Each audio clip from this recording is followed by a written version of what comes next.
μάτι του γυαλίζει, το χέρι του τρέμει. Στο σχολείο πηδάει στα μαθήματα.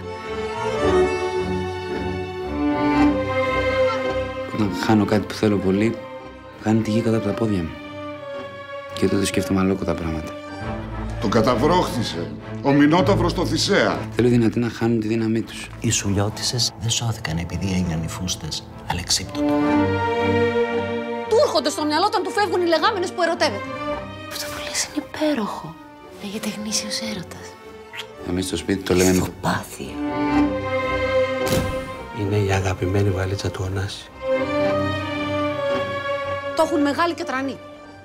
Τι σογιατρός ήταν αυτή, ρε Μάγδα? Παιδίατρος. Πόσα σου πήρε? Κάτι παραπάνω από 2 καφέδες. Καλά, με ποιους κάνει παρέα, φίλους δεν έχει? Έχει. Κάτι μαλλιάδες με κάτι μουσιανά. Γεια σας, παιδιά. μπερδεύω τους καλούς με τους κακούς. Πρέπει να τον κλείσουμε σε ένα σκοτεινό δωμάτιο. Για να ξεχάσει τα παλιά, να μάθει τα καινούργια. Μπλέχτηκε με το σινεμά. Ο Δούριος είπος τι ήταν τελικά, φοράδα ή επιβίτορας?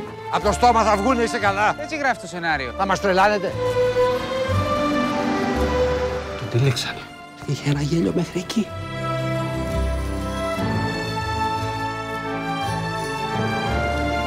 Οι γιατροί λένε πως φταίει ο Νοτιάς και η υγρασία.